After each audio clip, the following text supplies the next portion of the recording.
नहीं, ऐसा नहीं, हुकूमत की सब चीज़ें हमें अच्छी लगती हैं। जहाँ पे हुकूमत अच्छा नहीं करेगी हम उसको क्रिटिसाइज़ भी करेंगे। आपको क्रिटिकल होना चाहिए किसी भी पॉलिटिकल पार्टी का, चाहे वो आपकी अपनी पसंदीदा जमात ही क्यों ना हो। इतने अरसे के बाद दोबारा से सियासी तंज़ो मजाक का प्रोग्राम क्यों? वेल एक्चुअली ये इस तरह का प्रोग्राम है जो हमेशा से मुझे बहुत अच्छा लगता है करना, और मेरे लिए बहुत आसान रहता है, लोगों के लिए बहुत मुश्किल होता है उसको डाइजेस्ट करना। और 7 years break because that is the time जो कि मैं अपने बच्चों को देना चाहती थी, और अब they started going to school, उनके दोस्त भी बन गए हैं और अब मेरे पास काफ़ी वक्त होता है।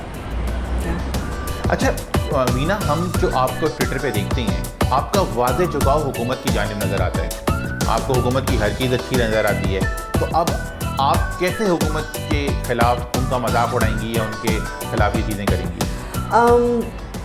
नहीं, ऐसा नहीं, हुकूमत की सब चीज़ें हमें अच्छी लगती हैं। जहाँ पे हुकूमत अच्छा नहीं करेगी हम उसको क्रिटिसाइज़ भी करेंगे। देखें, हम in a short I would like to tell you कि एक टैबू हुआ करता था कि आर्टिस्ट जो है वो हमेशा नॉन पॉलिटिकल रहेगा, वो तो किसी पॉलिटिकल जमात को फॉलो ही नहीं करेगा, क्योंकि सभी को उसको अपना फॉलोवर बनाना है और सभी को उसको पसंद आना है।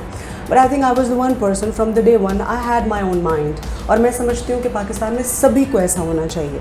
आपको क्रिटिकल होना चाहिए किसी भी पॉलिटिकल पार्टी का, चाहे वो आपकी अपनी पसंदीदा जमात ही क्यों ना हो। द डे मुझे लगेगा कि हमें क्रिटिसाइज़ करना है, हम करेंगे डेफिनेटली।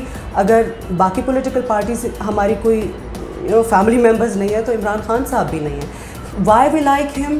बिकॉज वो हमारा सोचते हैं, हमारे जो टैक्स के पैसे हैं वो सही जगह पे लगे से, that is the reason that we like him. और जहाँ तक शो की बात है, डेफिनेटली आप देखेंगे कि हम सिर्फ अपोजिशन को क्रिटिसाइज़ नहीं करते हैं।